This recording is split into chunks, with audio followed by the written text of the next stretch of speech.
I love reading about your backstory.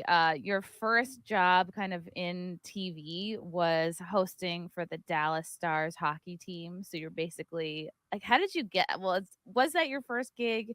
Did you always want to be, on TV basically? Walk me through your journey.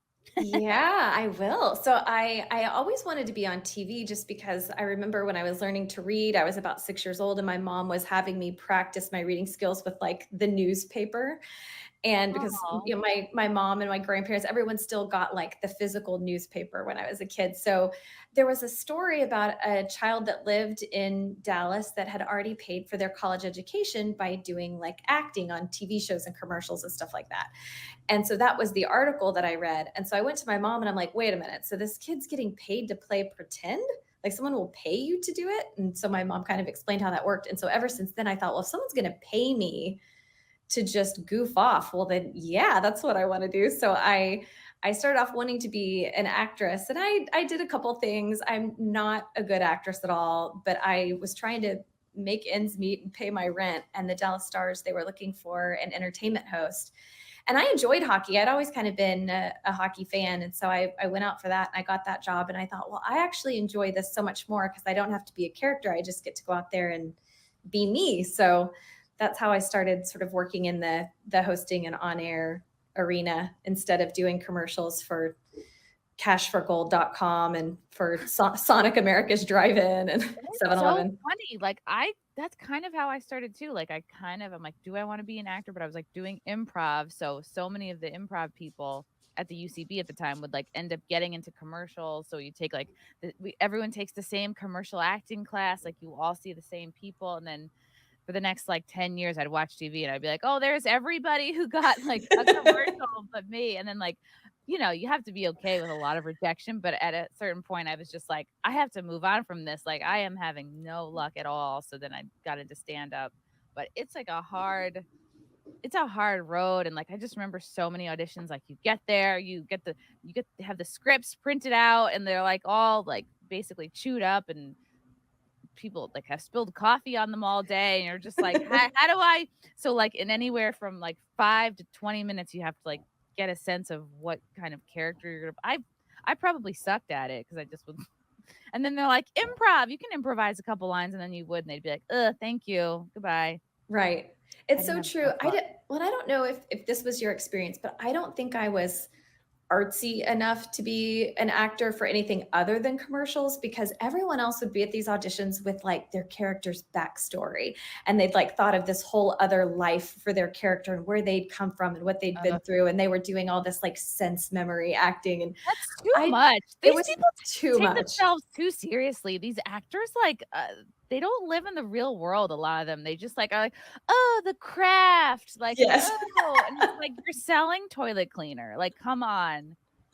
That was totally my attitude too. So I think that's why I never fit in. I wasn't booking anything other than like the bite and smile commercial. So Yeah, unless like Amy Adams needs like a stunt double. right. Then we're available, both of I us. would love, actually, I would be great at that because I did used to do gymnastics, so I can fall into pits. Hey, perfect. Although yeah, this girl at TwitchCon fell into a pit and broke her back, but she jumped Ooh, in. mm. Yeah, that was this girl, Adriana Chechik, who was also a porn star. So I was hearing the same joke on Twitter for a good 2 weeks. Like, oh, that was not the first time she got her back blown out. I don't know. I think I just yelled at somebody last night for saying that. I'm like, I've heard this joke so many So many times. times, like put it to bed. Yeah. So how did you get from uh walking on ice with a microphone to the Blaze?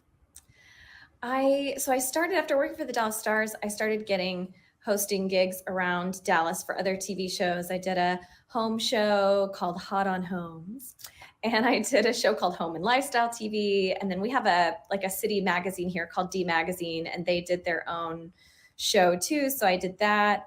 And then I worked on a morning news show that was nationally syndicated called Eye Opener. And I covered mainly like the entertainment and lifestyle and technology stuff. So if it was like a Kardashian story, then I was covering it. So I did that. And interestingly enough, it was for a media company that is a little more left leaning. And at the time I was still freelancing on the side because I feel like you always have to have like 5 hustles going at once, and so Yeah. I ended up booking a job for I can't remember if it was a segment or a commercial for the DIY network. And the woman who was the producer there, she ended up moving from Nashville to work for the Blaze when they started here in Dallas. And they were looking for someone to host a show. And she just remembered me because I had told her, oh, I host a morning show. And so she called me in and said, would you like to do some freelance work for us? And I said, yeah, I would love to, because it was close to where I lived. And I knew of Glenn Beck and I followed politics about as much as the average person. And so I started doing some freelancing for the Blaze. They were doing a show with millennials called For What It's Worth, where we gave our opinions for what they're worth. And so I was still working on this left-leaning show in the morning and then freelancing for the Blaze in the afternoon. And it was really interesting because I kind of got to see how the same news stories were presented, from two different angles. And it was a lot of fun. And I learned a lot about the news media business because I didn't start off, like I wasn't a broadcast journalism major. I was a film and TV and digital media major. So yeah, it was really interesting. And then the morning show I was working on decided to transition into a different version of itself. And I wasn't super crazy about it. And so the Blaze said, hey, we're looking for someone to do the news hits and Glenn's show in the morning. And I was like, that sounds awesome. Wow. So that's how I ended up there. And I've loved it ever since. During that time when you were between the two worlds of like left and like right, it's so funny because I don't even think of the Blaze as right leaning, but maybe that's because I am probably just, I don't know, because I am just naturally more on the right anyway. And I'm just like, oh, okay, this makes sense. But did you feel like both places you were working, I don't know, that you had to declare some sort of political stance one way or the other? Or did you get a sense that people cared more, at either place where you stood politically? Where I worked in the mornings, I was more worried about them finding out that I was doing something on Blaze Media than the other way around. Blaze Media knew I was working on this morning show and they didn't care. Isn't that funny? That's always how it works. It feels like the left is more likely to get upset and like cancel you or whatever over that than vice versa. Yes, totally. And it's a weird thing. Like when I was working on that morning show, we had one story in particular where I read the story. I looked at several different news sites and read whatever the story was of the day. But then when I looked at it in the prompter, some serious key facts were missing. And I remember thinking like, well, wait a minute, like I'm no serious journalist, but like even I know like you've got to include some of this key information in order for people to form an accurate opinion of these events. And so I started kind of ad-libbing some things at the end and adding those in since they didn't write those in. And I know they weren't super crazy about that, but I was like, let the American public decide what they want to believe. So wait, you were covering the same story in both places and you noticed that they left out key facts on the left-leaning show? Yes. Wow. And I felt like at least when I started working at the Blaze, what I loved about them is, especially in my news stories in the morning, they would, if Republicans did something silly or that was just completely asinine, we would still talk about it. So they weren't trying to only demonize one group. They were saying, hey, everyone's fair game if they're doing something that's taking down America. So I've loved working there because they're very open to people from all walks of life, all different political affiliations. They'll hire people. If they're good, they just want to work with you. And I don't find that always to be the case with very left-leaning organizations. If they find out you voted for Trump or they find out that, you're pro-life or whatever it is, they may not hire you.